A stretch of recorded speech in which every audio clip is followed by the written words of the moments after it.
from Los Angeles, California. We down. This is the Mad Scientist Party Hour.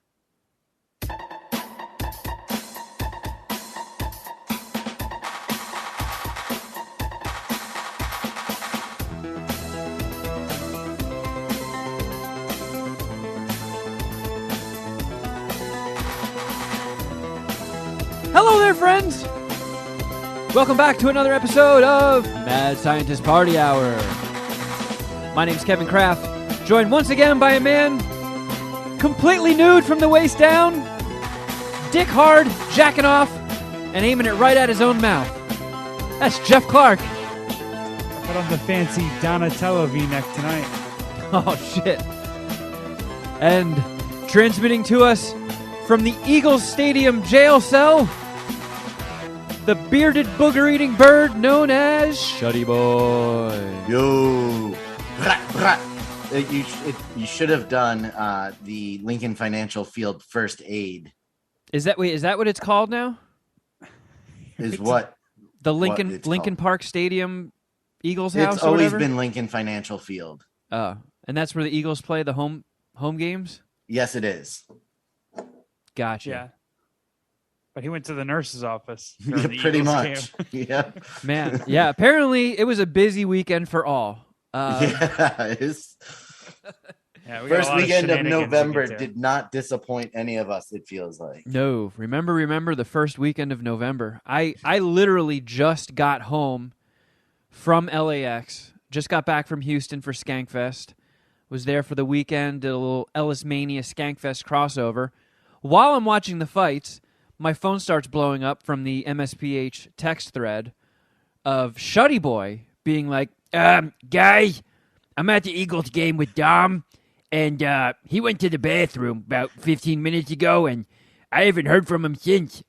And he's not answering his calls and texts. And of course, I'm sitting there at a comedy festival watching people punch each other in the face, and so I'm just like, yeah, he's probably pooping or jacking off. And Shuddy's texts just start leaning more and more serious, and then the one comes where it's like, guys, you know what? I'm starting to get really concerned. He's not back. So, on Tuesday, no, you Wednesday, sound a little quiet, Shuddy. Is your thingy? I haven't touched anything. Do I sound okay to you, Jeff? Yeah, you sound good. You sound good. You're just a tiny low, but never mind. Sorry, didn't mean to interrupt. Last Wednesday, I was listening to sports talk radio, and it registered with me that the Eagles were home this weekend, and I got a bug up my ass that Dom and I were going to go as a late birthday present. So I got us tickets for Sunday, and he sent me a text, I want to say Friday, that said, hopefully this goes better than the times we've gone and I've gotten blackout drunk. Oh, wow. I'm rooting for it to go the exact same. Sounds like it may have. And my thought process was, I don't drink like I used to. There's no way that this could go off the rails because you're on the cusp of 40. Like a month and a half and you will be 40. Like, I mean, I went all out. Like, I got us a portable propane grill. I got burgers, chips. Like, I got a whole tailgate spread for just us to hang out. Like, that was the whole plan. Well, we get there and we're starting to grill, and this young dude comes over and he's like, hey guys, I'm sorry to ask, but we brought everything for the tailgate, but we forgot our grill. When you're done, can we use yours? And if you guys want to come over, have a beer, hang out, that'd be totally awesome. And I was like, yeah, sure, whatever. Well, it's ask, grass, or gas. Nobody grills for free. Well, so I bring the grill over, and they're like, they tried to pay us for using the grill, which I didn't let them do. And they're like, do shots with us. So I called Dom over, and we start shooting tequila with these late 20-somethings. Dom fell madly in love with a girl. Nice. He talked about her constantly from that point forward when he was able to talk. which we will get to. Was there any energy there? Did she possibly like Dom at all as much? She was very interested in everything he had to say. Does she like 311? That I don't think came up, but we That's a warning played some sign. drinking games. We played Flip Cup. We played beer pong. We played some games. They taught us some games. Like, we had a good time. And by the time we were ready to go into the game, Dom was in a very familiar stage of drunkenness that I have not seen him in quite a while, where I said, okay, Dom, like, on the way down, I was like, what time do you want to go into the stadium? And he gave me a time.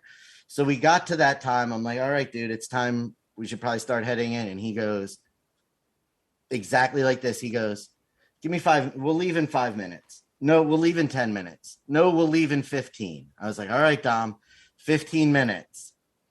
And then 15 minutes, he goes, give me 5 more minutes to finish this beer. I'm like, Dom, we have a walk to the stadium. Drink the beer on the way. Let's go. We got to go. Yeah, take a roadie. So we get in there. We get into the stadium. Everything goes smoothly getting into the stadium. Dom and I are both wasted. We're having a grand old time. Anybody want to play Flip Cup? Before the end of the second quarter, I went and I got us. I just went on a sweet hunt, and I came back with an armful of cookies and candy and just ready to go. Just from the sitting in concession stadium. stands? From the concession stands, yeah. How many Patreon tiers did that cost you? When I was over dramatizing, it was 2 cookies and a pack of Twizzlers and a pack of peanut M&Ms, but it was still $20 So, like, so 2 Patreon tiers. Yeah. All right. And then with 12 minutes left in the third quarter, Dom goes, I have to go to the bathroom. It's like, all right. And I was like, when I went and got the snacks, I also went to the bathroom. So the bathroom, you walked down the stairs from where we were sitting and into the concourse. And if you turned left, there was a men's room immediately. And if you turned right, there was a men's room immediately. Like, you did not have to go far to go to the bathroom. And you didn't ask Dom if it was number 1 or number 2? I didn't, but I assumed it was number 1. And then, would any of you have the courage to take a shit in an arena or stadium bathroom? Obviously, sports doesn't apply to you, Kevin, but at a concert, it would you have to shit be in a there? dire emergency. Yeah, if my only choices are shitting my pants or shitting in a gross toilet, I will pick Shit the your gross pants. toilet. I'll do the hover move where I try and aim my ass and like launch it into the toilet and maybe get a stuffed animal if it goes in. I had a video, some Barstool trending video caught a young couple having sex in a Philadelphia Eagles bathroom. That doesn't shock me at all. No, not at all. So what was up with Dom's bathroom visit? Well, he wandered around a little bit and came back with hot dogs for the 2 of us. Yeah, so That's this wonderful. is the point where Shuddy Boy looped us in. So we're getting these texts that are getting increasingly more panicked. Which now that I know that you guys were, shooting tequila and drinking beers with youngsters in the parking lot, it makes more sense now that you are worried about Dom. Like, where the hell did he go? Like, do I stay in the spot where he left me so he can find his way back to me, or do I have to go try and find him? And then in you the sent us a 200 picture of the hot dog he came back with that looks like it had about 20 pounds of ketchup and cheese. It had so much mustard on ketchup it. and mustard on both of these hot dogs he brought back, one for each of us, that you couldn't see the hot dog underneath. And he came back with 0 napkins. It felt like it was going to be the nice end of the story, though, because you were kind of tripping, panicking about where the fuck he was, and he come back with hot dogs. Yeah. Okay. Sans I was like, what took napkins, so but long? still. He's like, I wanted to get us some food, and I couldn't decide what. I was like, okay, that's fine.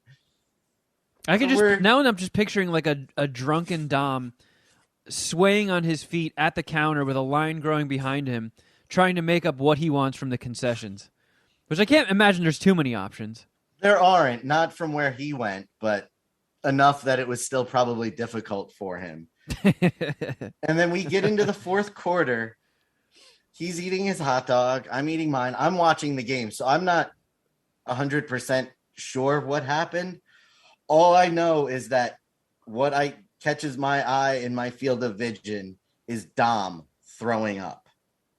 Oh, Into what?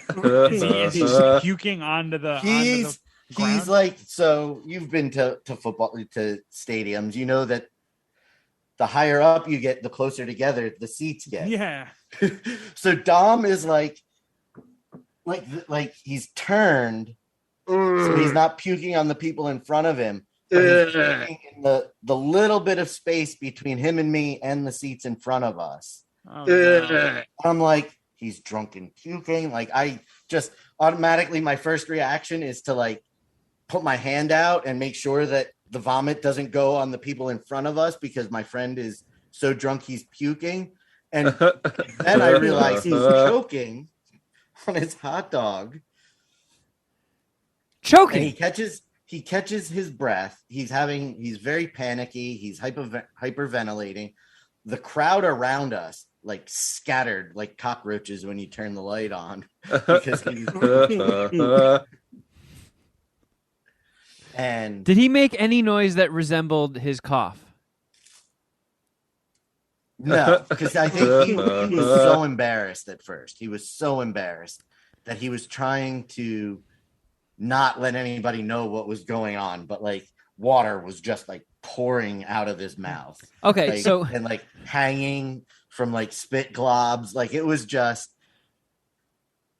an old guy that was sitting in front of us stayed and helped me calm Dom down until security and first aid could get to Dom. Calm him down, like he was being emotional. Like the guy was like, you're breathing, you're talking, you're not choking. Like it could still be stuck, but you're out. It's not a dire emergency. Like, don't panic. Just calm down. You're breathing. That's a good sign that you can breathe. So as long as you're breathing, like we don't need to like do anything drastic. Just so calm down. In your mind, Shuddy, was Dom's vomiting, what was the percentage due to alcohol and what was the percentage due to choking on a hot dog? Well, immediately I thought it was 100% alcohol, and then it quickly switched to 100% hot dog related. So do you think if Dom was 100% sober and choked on that hot dog, he still would have puked like that? Yes. Oh wow. Because what an asshole hot dog. Because You should sue the stadium. Sue the Philadelphia Eagles. it's not necessarily the hot dog's fault. Dom, no, it definitely isn't. It's definitely Dom's fault. Dom didn't chew it well enough is what happened. That's what happened. You got to chew your food, Dom. Like they're asking me like, where did he get the hot dog from? I'm like, I could not tell you. He disappeared. Wait, what? From where did he get the stadium? Some sketchy guy in an overcoat. Which concession stand did he get the hot dog from? I go, I don't know. He left me at the 12-minute mark of the third quarter just to go to the bathroom and didn't get back in his seat until a minute and a half left in the third quarter. It actually wasn't a concession stand. There's a guy over there in an overcoat who's selling hot dogs and fake Rolex watches. I think he got it from that guy. 25 minutes of time that he was gone. Like, I don't know where the fuck he went. I cannot account for that time. Like, if he was being charged with possibly murdering somebody in that time span, I could not be a good alibi. I don't know where the fuck he was. He very well could have. He was gone forever. Yeah, Dom does tend to murder a lot of people. So where did he get the hot dog from? A hot dog vendor? And I found out from him later that he's reading them what his bank statement says, which just says Aramark, Lincoln Financial Field. And I go, Dom, that's useless to them. Aramark is who runs all of the concession stands. It could have literally been any concession stand in the stadium based on that information. Like, was it right down outside of our seats? Like, was it that one? So is this like when there's like a drinking and driving accident and they want to like bring the bartender on charges for over serving the customer, whereas like they gotta find the hot dog vendor and press charges. Like who cares which person sold down the hot dog? So a paramedic comes up to my seat and up to our seats, and she's talking to Dom, and she's like, "We'll take you downstairs, check you out, just make sure you're okay." So I'm sitting, I don't know what to do, and so you watch the game, you just chill. Dom looks at me and he goes, "I'll be right back." I said, "Okay," and I stayed in my seat. And then they call me, and they're like, "We're transferring him to the hospital. You can go with him, or you can just stay at the game." Like, they gave me a choice. I'm like, I'm his ride back to Bethlehem. Like, I can't just fucking leave him. So they come up and get me, take me down to the first aid station in the bowels of Lincoln Financial Field. There's an old guy different old guy. A guy over 65, because that's all they kept saying to him is, "You're over 65. You really should go to the hospital." Because apparently he was wasted and tripped walking up the steps and stopped his fall on the stairs with his nose. That sucks. Was he There wearing was a woman that I have shit? no idea. As nosy as I was trying to be, I could not figure out what her issue was. The only thing I heard them say to her was, "You only have one ticket to the game, so who were you here with? Do you know where you are?" And she was like catatonic. Dom, they've got hooked up to machines. They're giving him an IV. Dude, how does that stadium not have a reality show in that first aid room, whatever? Like the guy who broke his fall with his nose, a 65-plus shirtless man painted up in the Eagles colors. He wasn't shirtless, but he was like, they kept saying, "You should go to the hospital and have them do a CT scan because there might be something that we don't know about. It may be more than just a bloody nose." And then you got that like, lady. "Nope, I feel fine." You got that lady who's could have COVID, catatonic and doesn't know who she came with. And then you got Dom, who's about to be loaded in an ambulance because he choked on a hot dog. Well, they're like, so they should all be in a triple threat match at MSPH Wrestling 10. or just out of the bowels of Lincoln. Or just Kevin, a one. It's not wrong that there should be a reality show, because I was just, with everything that was going on, it was ridiculous. Because but I like Jeff's all right, angle. we're going to send him to Jefferson and him to Jefferson. He's going to go to Jefferson first, and then he's going to go to Jefferson. And they're like, "We can't send them both to Jefferson. They'll be so angry at us." And they're like, "All right, well, then Dom, you'll go to Penn. You'll go to Jefferson." I couldn't. So they came in to load Dom onto a gurney to put him into the ambulance. So I'm like, "All right, I guess I should go get my car and meet him over there. How do I get out of here?" They walked me past the team buses, like out the ultra security gate that has like barricades to block people to coming in and like armed guards, like the players' entrance. And I get back to the car and I cannot head the direction I need to go because all of the roads are closed for stadium traffic. It took me. Hey, can you guys take me back to the locker room? It took me a half hour to go the 5 miles from the stadium to the hospital, and then another 15 minutes to find the unmarked parking garage entrance for the hospital, to the point where I just get in. I'm walking into the emergency room and I get a text from Dom that says, I'll read it. You got the hot dog out. I wanted to see. I like Jeff's Just angle. want to let you know I'm feeling better. I think they're going to bring you back. Make sure I can eat crackers, and then we can peace out. So they bring me back. Dom eats applesauce, crackers, and we're out of there in I wasn't even there for probably 20 minutes, and then we were on the way home.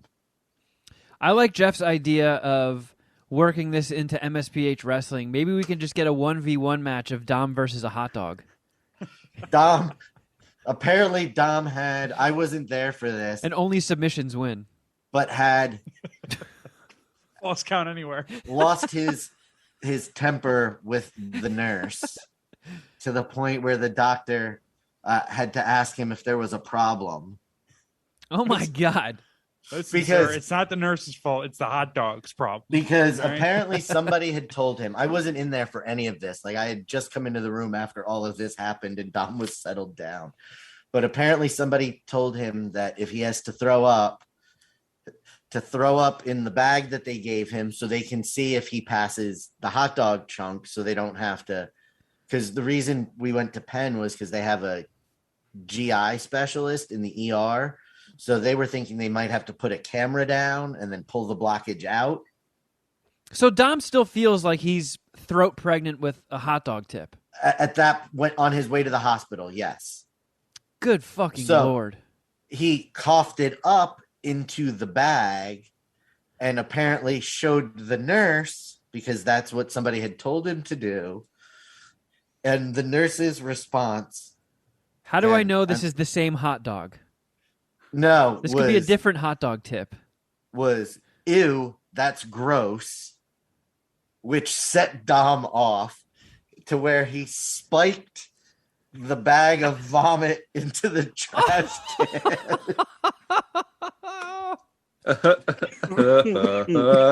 I think that's a fair reaction, though.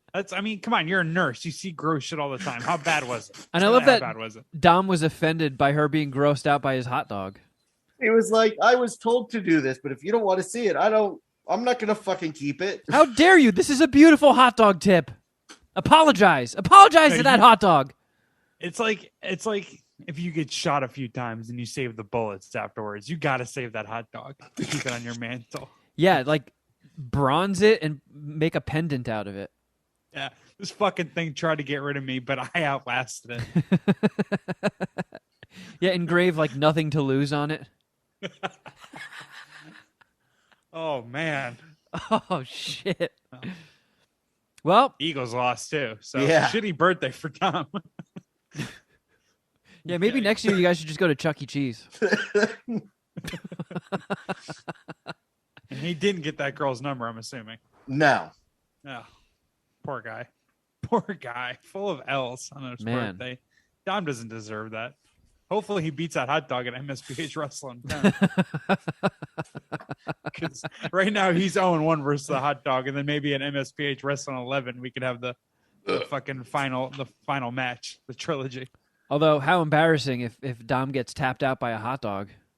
Oh yeah, and it's by a choke out. The hot dog chokes him out. MSPH Wrestling.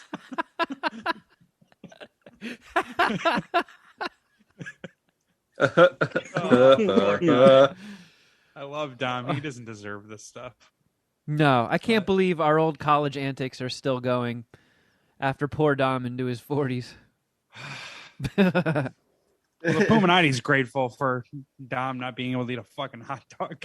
Jeez. And I brought my vape pen into it. So I was so high while all of this was happening, and I'm like sitting there eating M&Ms while I'm rubbing Tom's back, trying to keep him, help him feel better. I'm just shoveling peanut M&Ms down my throat. Hey, Dom, can you stop barfing? You're kind of killing my high here.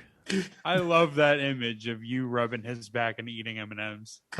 I would be so mad. Dude, don't fucking touch me. Don't fucking touch me. I'd be so mad. I'm glad that's over with. Nice. God. What a day for the soundboard. What a day for the Puminati. Yeah. Speaking of which, you saw some Puminati, eh? Yeah. Yeah. Fight weekend for you, buddy. I You got didn't have to fight, but thank God I didn't have to fight because they were really good fights. Holy shit. So for people that don't listen to the Jason Ellis show, just to get people up to speed real quick, there has been I don't want to say a rivalry because it's friendly, but there can be friendly rivalries. Yeah, a friendly rivalry between Jason Ellis. He did it for like 10 years. Between Jason Ellis and Louis J. Gomez of Legion of Skanks, and Louis, MSPH alum. Yeah, MSPH alum, former Riot Cast brethren.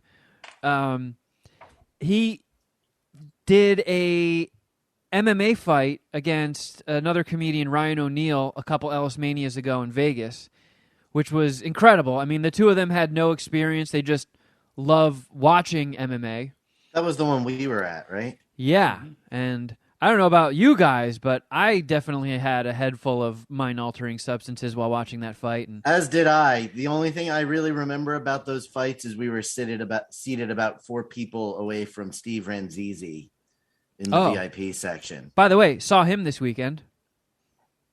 and his Are dong. him and Ellis friends? I saw his penis. I think they might be now. After you saw his penis? Yeah. Oh, cool. So there's Bonding experience. a lot happened this weekend. It was fucking wild. So, Lewis put on a hell of a fucking show. I just remember, I had a little bit of substances in me that makes your mood a little bit better. So, I was super into that fight. I was super impressed. The two of them, for just being amateurs, like beyond amateurs, amateurs, and putting on a fight like that and really beating the fuck out of each other. I think they had MMA gloves on, and they were really fucking going at it. It was really impressive, and Lewis has kind of stuck with it, not religiously, but I think the most recent, we were supposed to have another Ellis Mania, but some of the hotels in Vegas are just being weird with everything opening back up. They're just being weird about which, like, we had events booked and then they fucking canceled on us multiple times. So Jason Ellis versus Luis J. Gomez in an Ellis Mania main event MMA fight was supposed to have already happened by now. But it keeps on going, and the two of those guys just keep fucking training. And it's gone on so long that they did a Skankfest Ellis Mania merger. So Skankfest started, I think maybe even late Thursday night, if I'm not mistaken. But it went the whole weekend. There were tons of live podcasts. There were 3 or 4 different stages in different rooms and outside with comedians going like nonstop. It was a jam-packed event.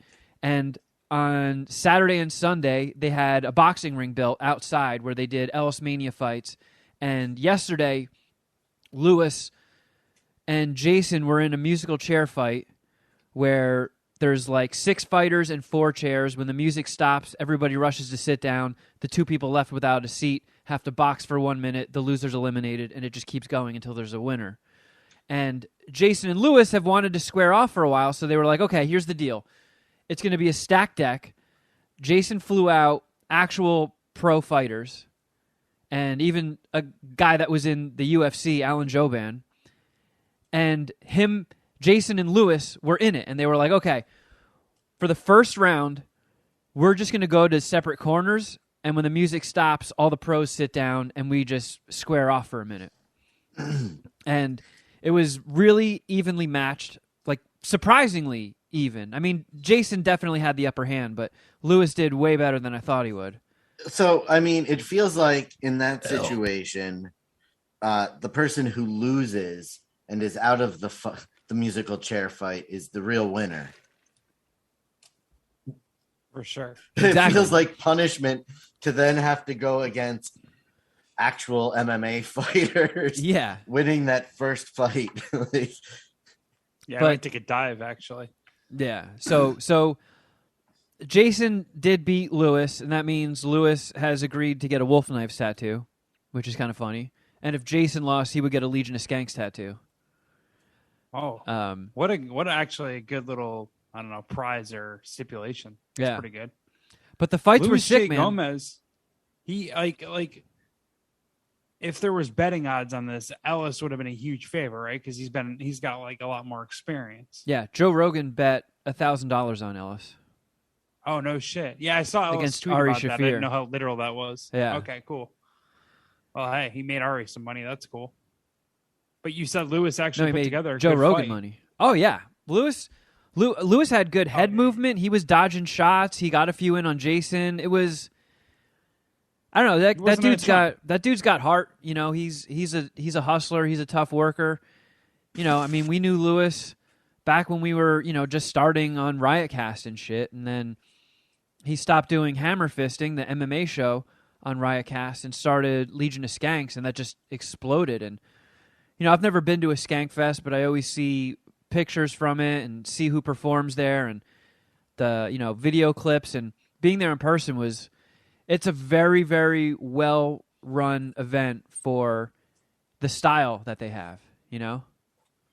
Yeah, I mean, I remember the one time he came on our podcast, he was talking about this new podcast like thing that he was doing, the Legion of Skanks and Gas Digital. I don't know if that's still around, but yeah, still I going. remember just hearing about it and surprised and interested in like his I don't know, his commitment to it and his hustle. Didn't know what would turn of or come of it, but now he's throwing events and supposedly it's really good.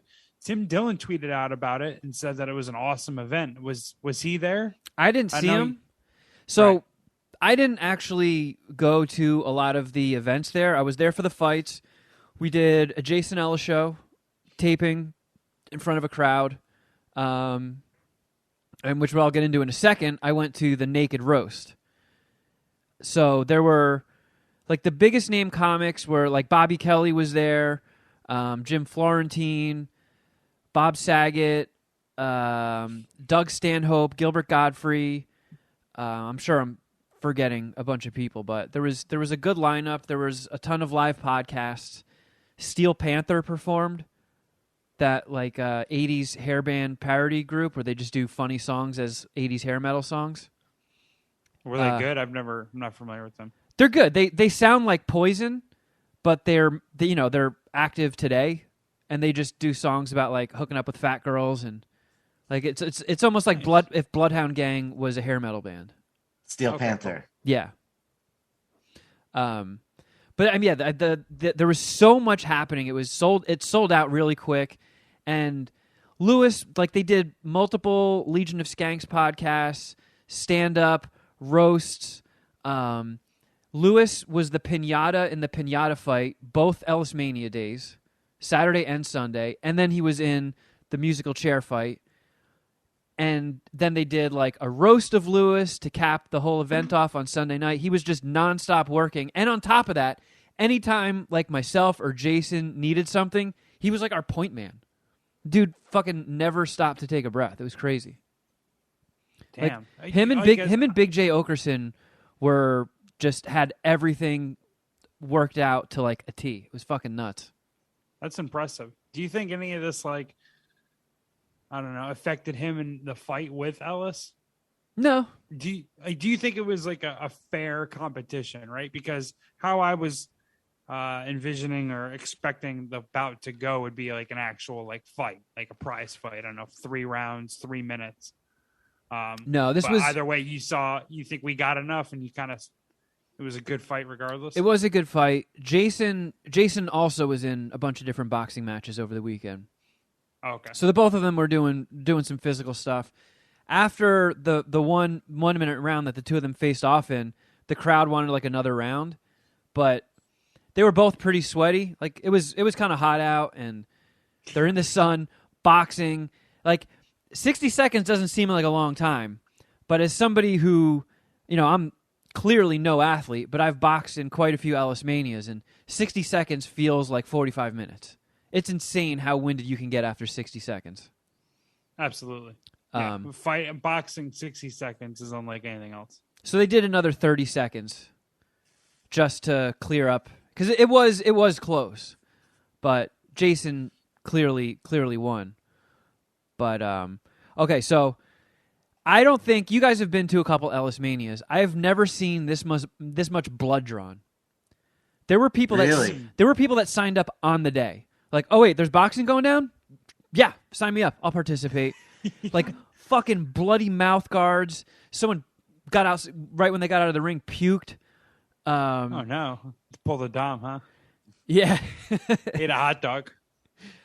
Like 2 female comedians just saw all this going down and were like, hey, we want to box each other for like 2 1-minute rounds if that's cool. And they're like, all right, sign a waiver, get a mouth guard fitted, and get in there.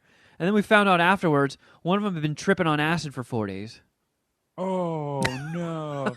I thought I saw a few of the fights, or footage of a few of the fights on Twitter. Like Ellis posting it to his account. I think I saw that one. Maybe it's just a different female fight. Was that one entertaining? Was it weird? They were all entertaining. Hell yeah. I mean, those events are so much fun. Yeah. Yeah, it was sick. Yeah, And it was cool seeing the reaction from the crowd because, I think Skankfest sold out before we even got signed to appear there. So we didn't even get to promote it and be like, hey, Ellis fam, come on, get tickets. Let's pack this out. It was fucking sold out already. So it was a majority of skanks in the audience. And a lot of them had never seen Ellis Mania before, and they're all flipping out. People were going nuts. When it was over, they had food trucks outside, so I went over and I was waiting in line to get a po' boy, and the guys in front of me were like, did you see this Ellis Mania shit? And the guy's like, no, what was going on? Is that the boxing thing? He's like, dude, they had guys that were blindfolded with dog shock collars on. Just like 4 of them in a ring at once, swinging blindly at each other. And the guy was like, are you fucking kidding me? That's insane. Like, people were just all around Skankfest were talking about how nuts it was. That's awesome. Hopefully when we do get to do it again in Vegas, I mean, that Lewis versus Jason is going to be the headliner. So I have a good feeling that it'll be a packed house, good crowd. I didn't even think much about it, but I had some FOMO once you flew to Houston. I had a few Puminati hit me up, asked me if I was going to be in Houston. They were going to be there for Skankfest. Yeah, I had people coming up to me asking if they were like, "Hey, Jeff and Shuddy coming out?" I'm like, "Nah," but there were people there asking for you guys.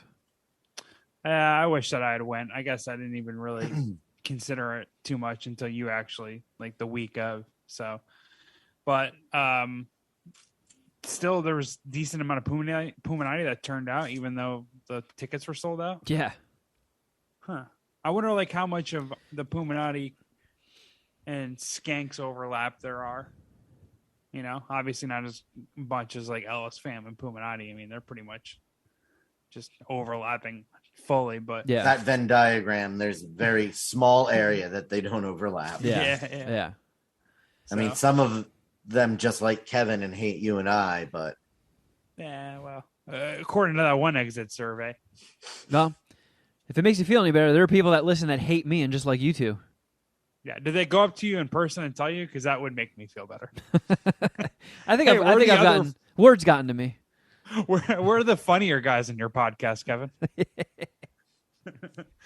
So I honestly didn't really plan on, because I'm a fucking pussy.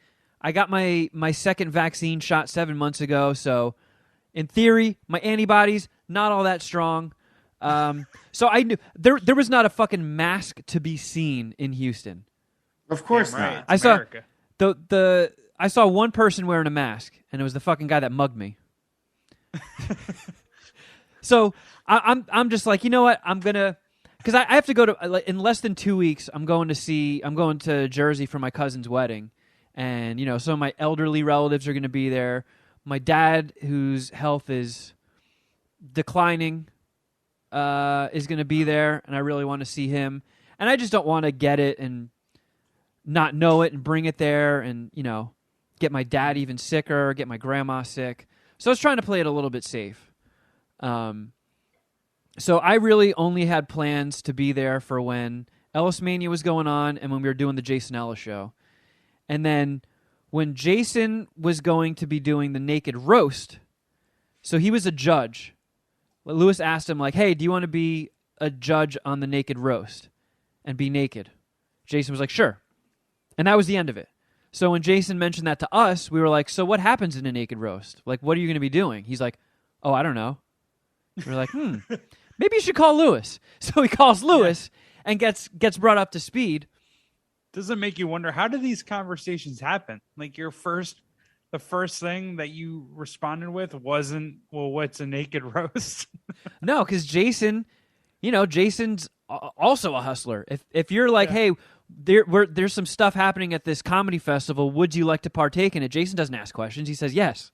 Yeah, I mean, he's a fucking professional skateboarder. He just goes down the ramp. Fuck it. Yeah. Do you need to ask about a Naked Roast? It seems pretty self-explanatory. I mean, some of the questions we had are, who else is going to be naked? Are you the only one? And he was like, I don't know. It's like, well, you might want to find out if you're just going to be the only person sitting there with his dick out. Right? Is everyone a part of the roast naked? Are we roasting just naked people? Like, I feel like there's a decent amount of questions you can ask there. Yeah. So we find out that it is, what it seems on the surface. They have two comedians come up on stage. They're butt-ass naked. They roast each other, and then the judges declare a winner, and then you bring two more people on. So it was... They have a really, really strict policy. So I had no intention on going until Lewis was talking about it. He's like, dude, it is the fucking craziest thing you will ever see. We've done this a couple of years. It's always the most popular part of Skankfest, and you will not be disappointed. Like, you have to fucking see this in person. Bless you. Thank you. And bless you. I knew we were doing a podcast the next day, so I was like, you know what? I should be there to see it, so when Jason does a recap, I can be there to like bounce stuff off of him and, give him a perspective from the audience. So it's not just like Jason giving this, his story without us being able to participate with him. Was Tully there the whole time? Did he do most of these events, or? Yeah, he was there. He didn't. I don't think he came to the Naked Roast. So they had a super, super strict policy about phones. They were like, if anybody even sees somebody pulling a phone out of their pocket to look at it, like if you got a text, you're immediately ejected and your pass is revoked and you're banned from Skankfest. Why? Because they're like, if anybody, people are going up on stage naked. If you sneak a photo. I thought you meant in general. It's no. Just the Naked Roast, because they. Well, that makes sense. Sorry. They were like, if the second a photo gets out from the nude Naked Roast, that's it. It never happens again. Yeah, there's a no camera policy at the event or the facility I went to this weekend too. Yeah, I understand why. Same reason. Yeah, all right, yeah, totally. So nudity. I did end up getting a text from Tully being like, hey, where do I go to get in for the Naked Roast? Because it was kind of fucked up. Like, I had like an all access thing, and they still wouldn't let me into the green room. And I'm like, no, I'm here with Jason Ellis. They're like, can't do it. So I actually had to go and find Lewis and Big J, and they ushered me in. So that was the only way I got in was with the head honchos. Yeah, Mr. and Mrs. Skank. Yeah.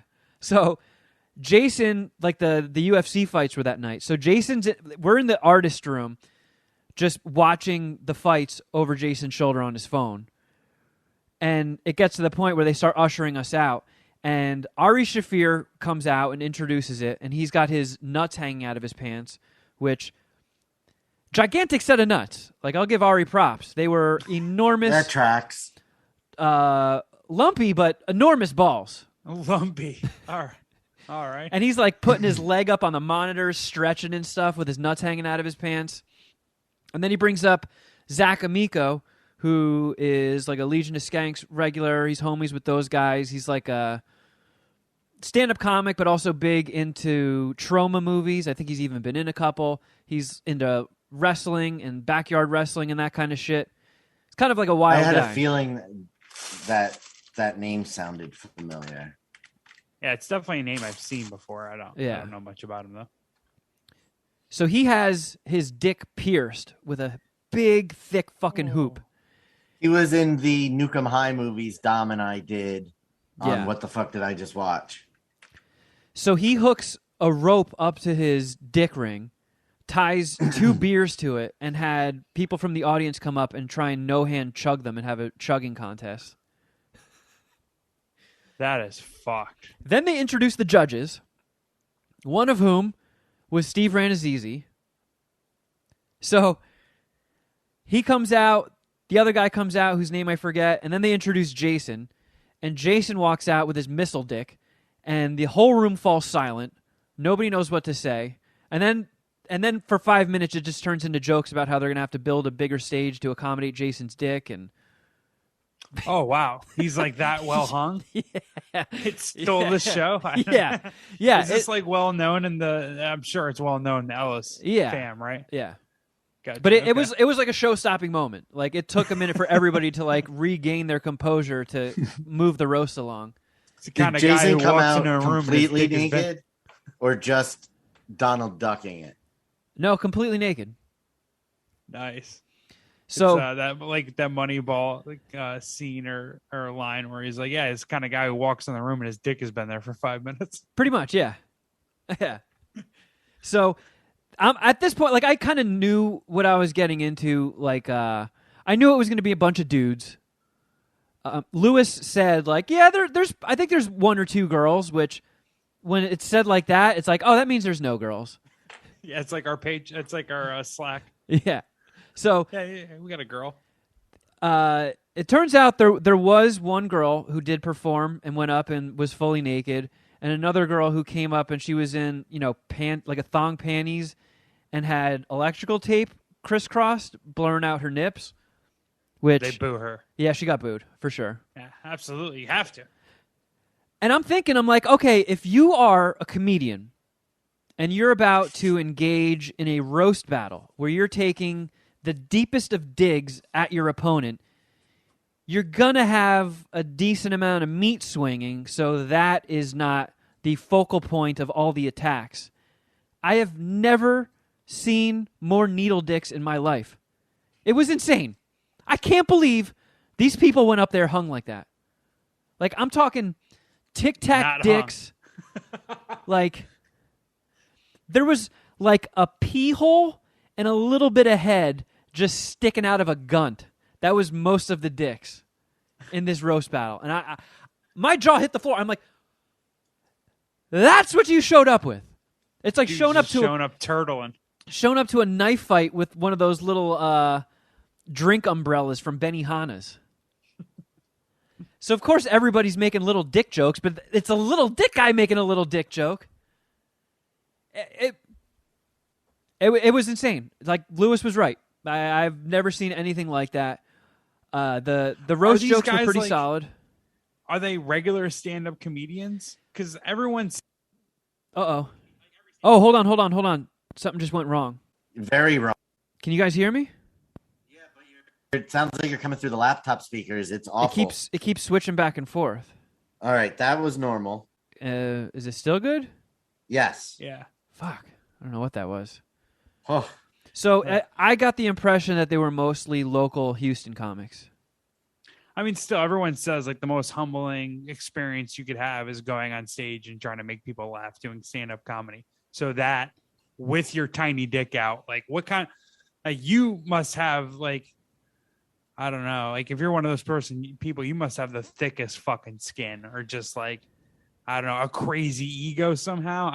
I don't know how you could do that. Go up there with a little dick and try to tell jokes. Dude, they look like somebody smoked a Marlboro Red to the filter and angrily stomped it out. Like, oh, like really grinded it into the ashtray. That's the type of dicks they were working with. You call that a dick? It almost made me want to sign up for it next year. Yeah. I don't have to tell jokes. I'll just go out there and pull out my normal penis. Yeah, I've never felt better about my dick in my entire life. That was so cool. I'm going to every Skankfest from here on out.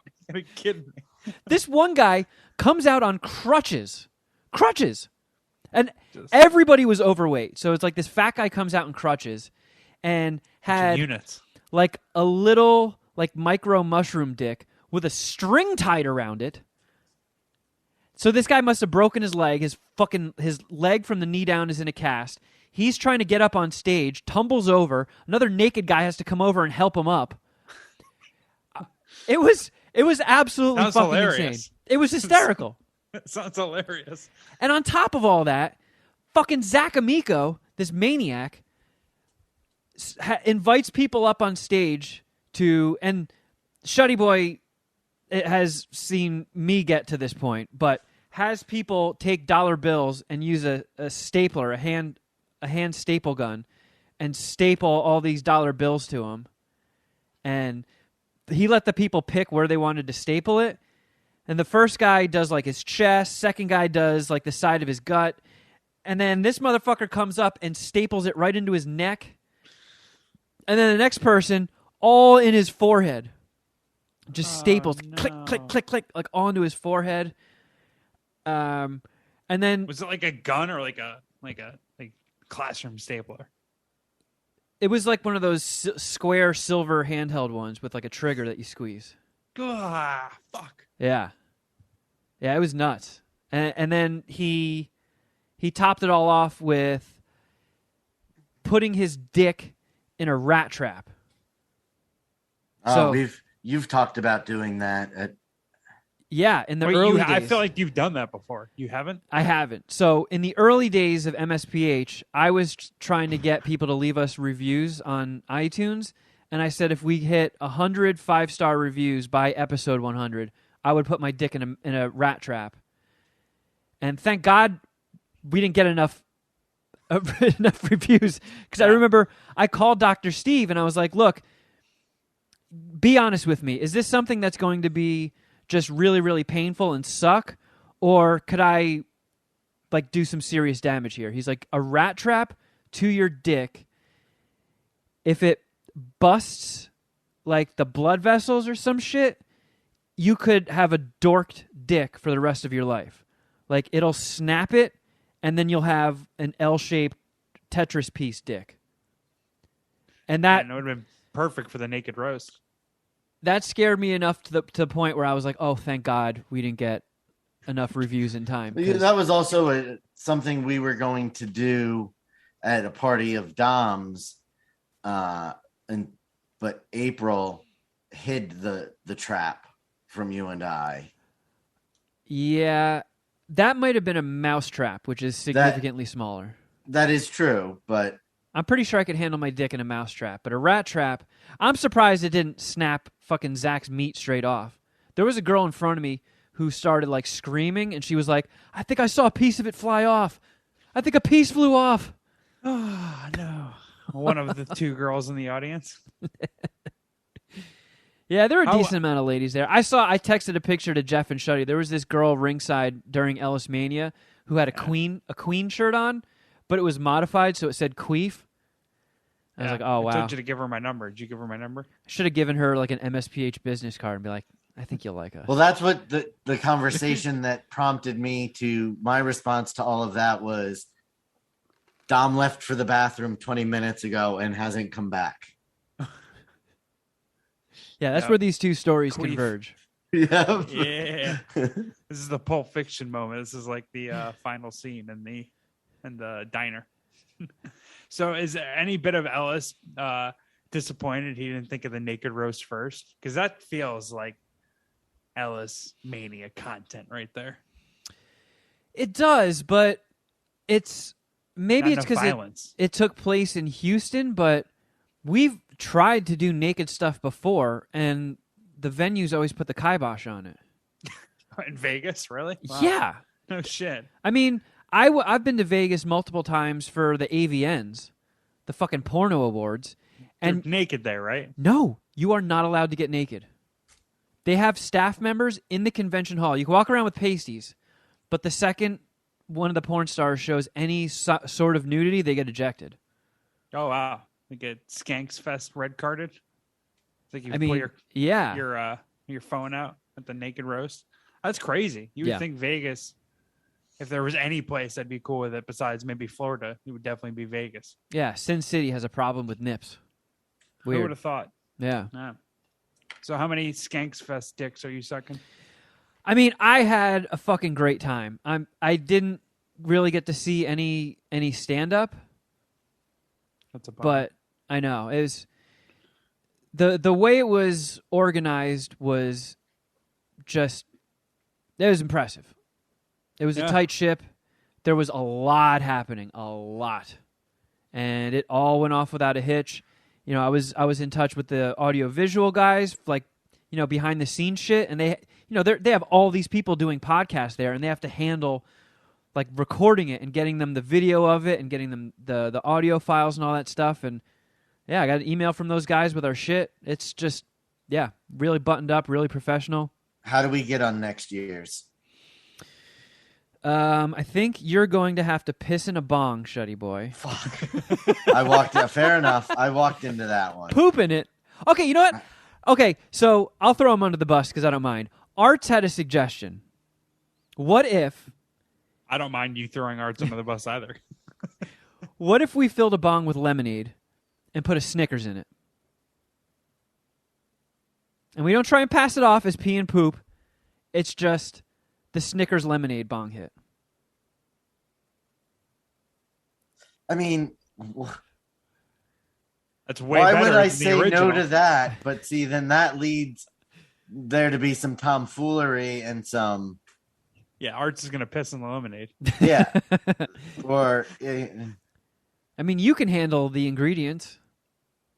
Only you can sabotage it. It's the shit, and it's the shit that's the problem. So if we take, I'd even entertain piss and the Snickers, like like if that would be the middle ground. I've already done the piss bong. You are really bad at negotiating. Okay, cool. So we'll do the piss, the Snickers. No, what I'm saying is that Maybe we should add some piss into this. The pee wasn't the deal breaker in the piss and shit bong. It was the shit. That's where. I knew it was one of of the two, Kevin. Was. I knew it was one of the two. What about this, Shuddy? What if MSPH got booked for Skankfest next year, and it was like a naked roast type situation where we went over the skanks with the crazy antics of you pissing and shitting into a bong and then doing a rip out of it, but there's no video or photo evidence. All phones are banned. Yeah, no phones. No phones allowed. It's just you winning over an entire massive audience. An entire fan base immediately knows MSPH as the crazy fuckers who do piss shit bong rips. Kevin, do the Jordan Belfort. Now just be quiet and let him answer. I'm not saying definitely not. Okay. All right. We're getting there. That is a much more palatable idea than some of the others. But, I mean, we're at like 2% of that being a possibility, if so. We're at 2nd and goal right now, Kevin. Let's use our 3 downs later on. We can get this. We can get this across the goal line. Look, we see Luis J. Gomez show up on Shuddy Boy's caller ID. That 2% skyrockets.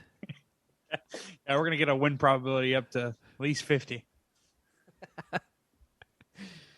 Oh, man. So, I had probably my favorite Saturday and since the beginning or since the start of the pandemic. Let me tell you. I can't imagine why. I went back to the coffee shop, now the Vietnamese coffee shop. And for a lot of our new listeners, or any of our new listeners who aren't familiar with the Vietnamese coffee shop, it's just a coffee shop in the Asian ghettos of Orange County, either Westminster or Garden Grove generally. They're in shopping plazas, and it's just Vietnamese coffee or smoothies served by naked waitresses or waitresses wearing lingerie. Now there was a very famous situation or instance where I went to a coffee shop, the same one that I went to this past Saturday, and I think the greatest coffee shop waitress ever, who we refer to her lovingly as the GOAT, worked there. Did you tell her, like... No, I'm sorry. Go ahead. I think I'm skipping ahead. So we talked about this. I brought this up on the podcast, sold her and her elegance really hard. And you and then some of the other Puminati actually had made an appearance at this Vietnamese coffee shop. You've seen her, met her or whatever. Yep. And confirmed all the stuff that I was talking about. Yeah. So it's a lame job for them, right? They're walking around, a bunch of old people watching fucking sports, smoking cigarettes indoors, and they got to walk around. They don't have to, but they walk around naked, refill your green tea, refill your coffee, whatever. And most of them have like really nice personalities. When they sit down and talk to you, they're cool. But her personality is like, it seems like she loves this job, right? She loves it.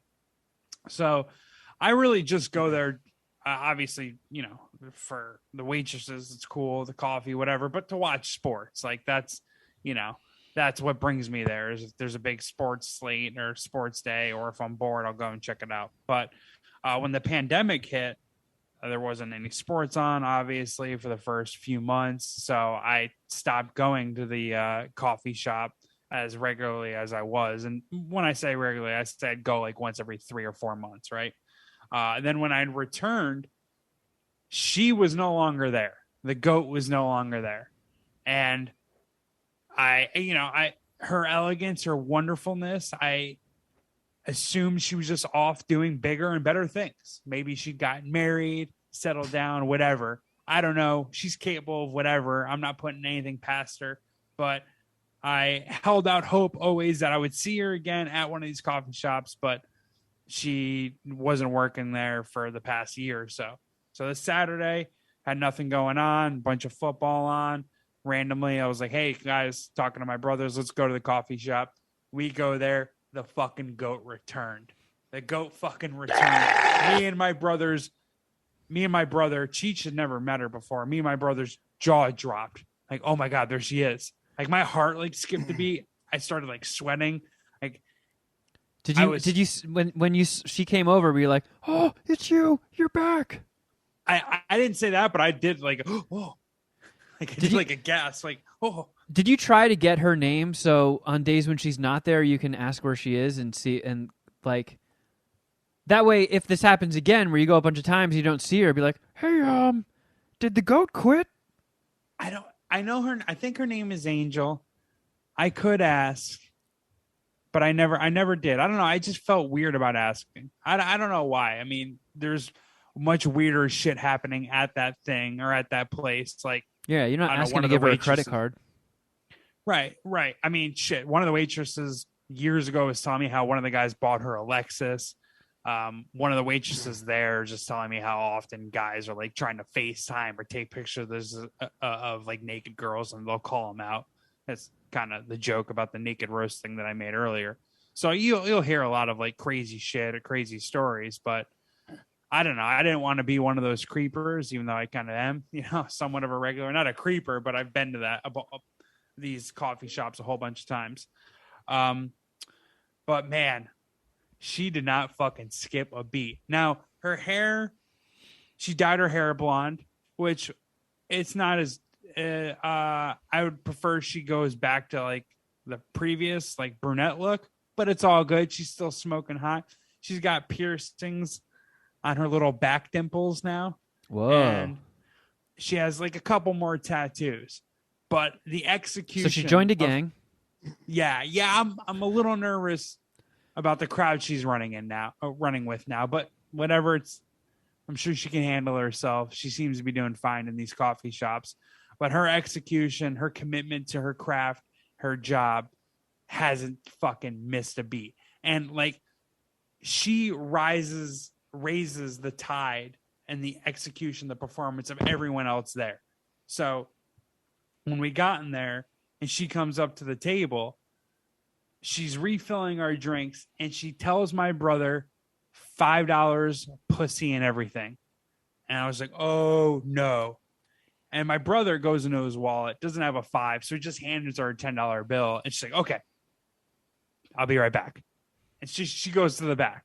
So I know she's going to come back. She's going to pull out her pussy. I'm not emotionally. Wait, I am not. Why did she have to go in the back? She have to go get her pussy? I don't know. Maybe she just wanted to get change and bring him back a $5 bill. Oh. Something like that. If she's not carrying change, she's not really carrying anything besides the fucking pitcher of green tea. I don't know. She's like, I'll be right back. So she goes to the back. I'm not emotionally ready to see her vagina in the first 5 minutes. Like I need to build up to that moment. You know what I mean? Like, can you just talk dirty to me a little bit? Blow in my ear? So I'm like, you know what? Fuck this. When she goes to the bathroom, I go to or when she goes to the back, I'm going to go to the bathroom. I got to go chub up, guys. I'll be back. Yeah. So I come back. She had given Bill his $5 pussy and everything. Oh, special. You missed it? I missed it in that time. So, okay, real quick, though. Pussy and everything. Does that mean she bends over and gives you a predator? Yes. Wow, what a deal. $5 doesn't even get you a fucking iced latte at Starbucks. I know. So, well, I think what she did for Bill and she did for us, I guess she just like bent over like right in front of his face and like, spread her lips. And I was like, oh, geez, did you fucking see this?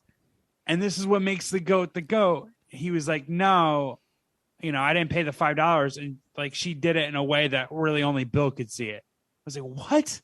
Like, it doesn't make sense because it's all a bunch of tables on top of each other. You know what I mean? But it does. Yeah, it's a make big sense. open room. Right. It does kind of make sense because, I don't know, she just has tricks. Again, she's a fucking goat, right? And I was like, oh, shit. And Bill was like, oh, man, it was awesome. So later on, at the end of the day, or not the end of the day, but before I leave, I get the $5 pussy and everything special, right? And she straight up, like, just does a predator, honestly, like this close to my fucking face. And if you guys at home want to simulate this, essentially all you need to do is go Google the Dune movie poster and put the screen right up to your face. That's pretty much. I was face to face with the goat's Dune. Oh, and her look, pussy lips. It's Shai Hulud. Oh man, it was fucking wonderful. I almost fainted. And she did a couple. If I give you 15, will you fart? She did a few $5 pussy and everything. Some pussy and everything specials. They got the spread eagle where she would sit on the chair next to you and just like open up. That shit was pretty crazy. The OBGYN special. Yeah, exactly. The dental dam special. Oh man. But yeah, I mean, we were joking like the rest of the. Did you tell her that you missed her? I did. Did you? You? Oh, why? My titties? And I was like, what? Yes, that's exactly. Yeah, totally. Did you tell her that she's a character in MSPH wrestling? No, I mean, her English unfortunately has not really improved since we last spoke. I mean, I wasn't really sure what the pussy and everything meant, but she said $5 pussy and everything, and no problem. Yeah, $5. And we were joking throughout the rest of like the visit. Like, real, if she just came out, stuck her hand out, and was like $100, I'll put $100 in her hand. Yeah, we'll see what happens. Sure, here you go.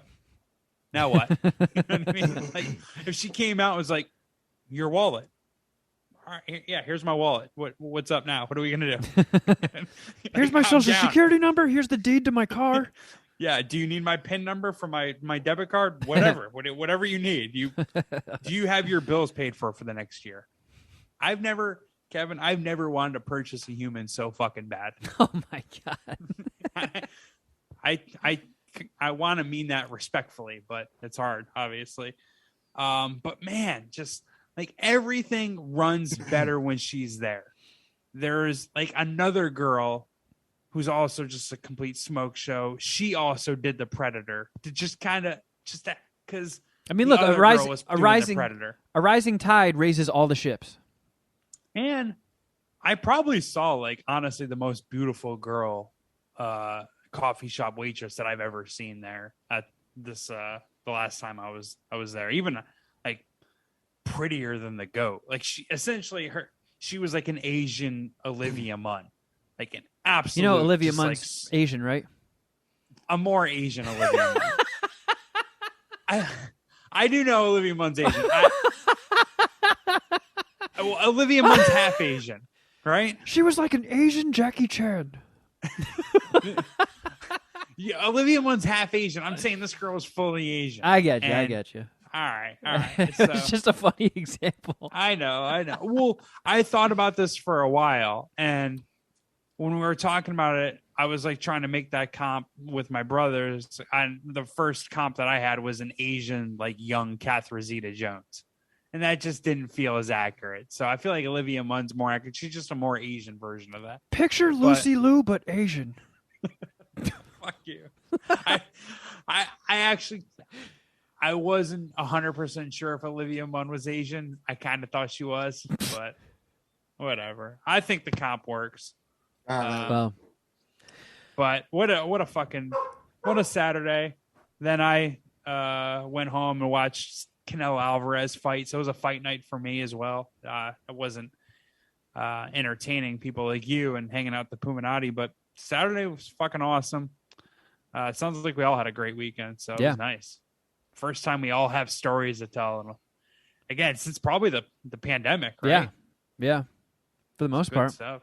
America's back. It's fucking back. I did sneak in a movie before heading to Houston, I went to a Thursday night showing of the new Marvel movie, The Eternals, which I was sort of sweating going into it because Jeff's favorite website, the only barometer he listens to when choosing a movie, Rotten Tomatoes. Terrible. There's new listeners perhaps that are going to believe that. It's terrible. I think it's the first Marvel movie that's certified rotten. Yeah. Well, my brothers were talking about this weekend the first MCU movie that really gets bad reviews.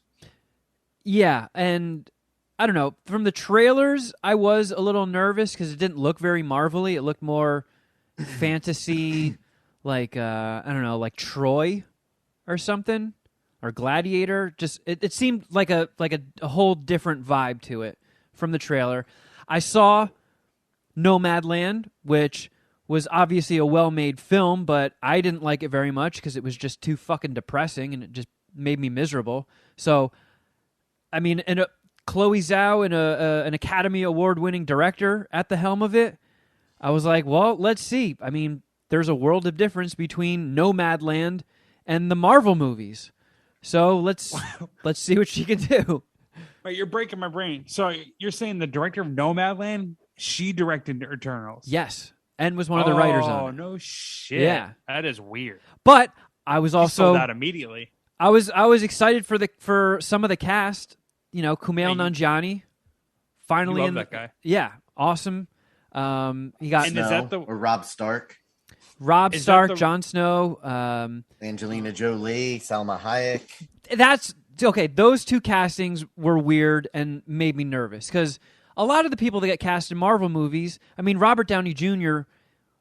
wasn't the Robert Downey Jr. he is today. I mean, he started his career very strong, completely tanked it, was pretty much like 1 foot out the door when Iron Man happened, and then it was an enormous success and built this entire fucking Marvel universe. So then he became a billion-dollar property, but I mean, when it started, Robert Downey Jr., Iron Man movie? Chris Hemsworth, Chris Pratt. Yeah, all relatively unknowns, not giant names. Robert Downey Jr. was thought of like that's a good like entertainment history lesson there because at the time, he was nobody. Robert Downey Jr. was thought to be a gamble. That was a gamble for that role. Yep. And now it's just like that's fucking Tony Stark. But you can't think of anything else. Exactly. It's almost you almost have to retire the fucking character even though they're not going to. So that was wild. Now that they're up to fucking Angelina Jolie and Salma Hayek. But the other person I was super stoked about was the guy from Train to Busan, which if you haven't seen Train to Busan, it's a Korean zombie movie that is just fucking epic. It's like even if you're burnt out on the whole zombie genre, still watch Train to Busan. It's fucking insane. It's really well acted. It's cast perfectly, and they put him in the movie as Don Lee, but Ma Dong Sok. I'm probably butchering that, but that's no, that sounds right.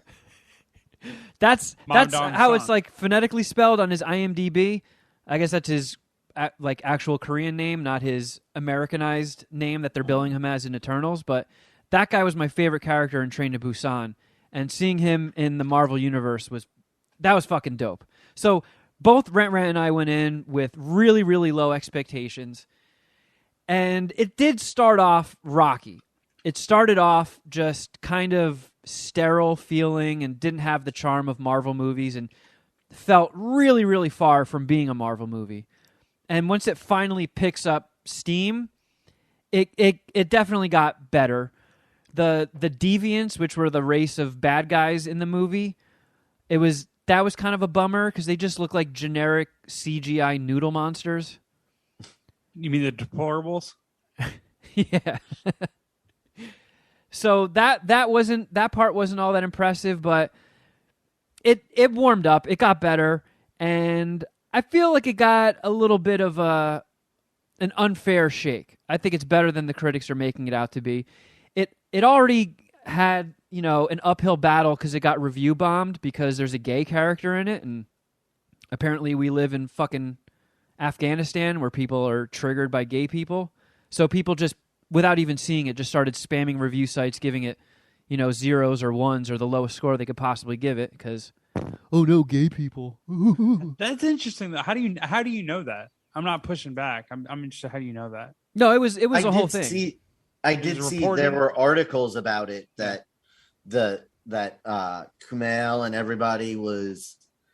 A lot of people associated with the movie were saying that they didn't care that they were getting review. Not that they didn't care, but that the people that were review bombing it, they don't care about their opinion. I guess is kind of understood. Okay. But it got into some good cosmic shit. It's setting the stage for Marvel movies to get weirder and more cosmic, which I'm totally into. Do you think that it's everybody's got fatigue of the genre, and that's why these movies are not being so well received and also not as good anymore? I don't think so because I thought Shang-Chi was awesome and that got really good reviews. I just think it didn't feel like a Marvel movie for most of it. So I think that's probably what threw people off. It was long. It definitely could have been shorter. There were 100% some glaring issues with the story and some of the stuff that happened. You're like, wait, why the fuck? Why did that just happen? There's something that happens towards the end, which I won't spoil, but it was like, that was really out of place. Did not need to happen. That was fucking weird. But it's opening the door to Celestials. Like, Celestials make an appearance now, and I really, really was holding out hope. I knew it was a long shot, but like, come on, give me some fucking Galactus. Give me some fucking Galactus. But I have a feeling they were throwing around some terms associated with Galactus. Like, there were mentions of cosmic energy and shit, and the power cosmic, and I'm like, ooh, I bet you we're going to see Galactus at some point, I think in Phase 4 of the Marvel movies. But which phase technically are we in? We're in 4. We're in Phase 4 now. Oh, I see. I mean, I'll suck 3.5 Eternals dicks. Wasn't perfect, but nowhere near as bad as people are making it out to be. Definitely could have been trimmed down. Definitely, sniffing its own farts at some points, but both myself and the missus enjoyed ourselves. Is Kumail Nanjiani? Was he good in it? Oh yeah, awesome. He was like the comic relief. He was super funny, very Kumail-y in nature. He brought a lot of Kumail to the character. Chameleon? Yeah. It was sick. All right, that's cool. And you said Rant did enjoy it as well. Yeah, since she's a lady. She doesn't suck dicks for movie scores. She gave it a 7. That's right. Rant is a lady. Yep, very fancy. What did you see, Shuddy? Champion, right? Yeah, she's a champion. What I saw was not any kind of lighthearted romp through the Marvel Cinematic Universe. That's for sure. I just watched Schindler's List like 3 times in a row this weekend. We watched The Girl Next Door. Not the Eliza Dushku. Not that. Love one. that movie in college. Nope. This is a much different one from 2007, starring William Atherton. Maybe not starring. I shouldn't say starring because he's in the beginning, then at the very beginning, and then there's a flashback that's the entire movie, and then he's at the very end. Is he the dickhead from the Ghostbusters movies? He sure is. Fuck yeah, that guy kicks ass. And it's based on a Jack Ketchum book, which is based on an actual event, and it's about a girl who is being taken care of by a woman with her own children who tie this girl up in their basement, beat her, starve her, sexually abuse her. 5 dicks. I'm talking 5 dicks. And then she dies from her injuries. Okay. Not a happy ending? Why'd you do this to yourself? Spoilers. Sharon suggested it was a suggestion on her Netflix, I think. I'm not 100% sure, but it was not what she was expecting. It was fucking hard to watch. Wait a second. When does Emil Hirsch come into this? Where is Emil Hirsch? Yeah, where's is it Timothy Olyphant or Josh Duhamel? Forget which one is in there. I think it's Timothy Olyphant. Yikes. Well, Yeah, How many girl next door dicks are you sucking? I don't feel comfortable using that. Well, I mean, but it was. I will never watch it again. It is a 1.5 dicker for sure. It was. yikes. It wasn't. I mean, it's from 2007, but it was so grainy. Like, it was definitely a low budget film.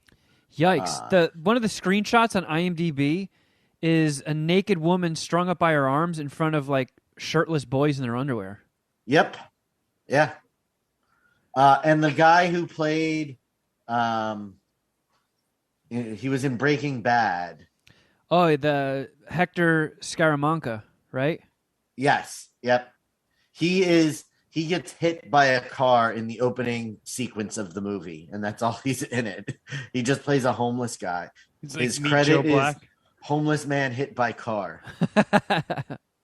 Wait, is that the guy who's in the wheelchair in Breaking Yes. Bad? Yeah. Correct. That's actually his origin story. That's how he ended up in the wheelchair. Yikes. A tough watch. Well, I now know to avoid that one if it gets suggested for some weekend watching. Yeah. Immediately shooting that one down. Nope. I want you and Rent to review Girl Next Door. Sounds wonderful. It's another we're watching one the of Emil those Hirsch movies when after it was over, Sharon's like, I'm not picking what we watch for a while. Sharon suspended herself. Yep. Sharon's grounded herself from making the decisions. You're getting a month's worth of He-Man movie. Hand up. I made a mistake and I see that.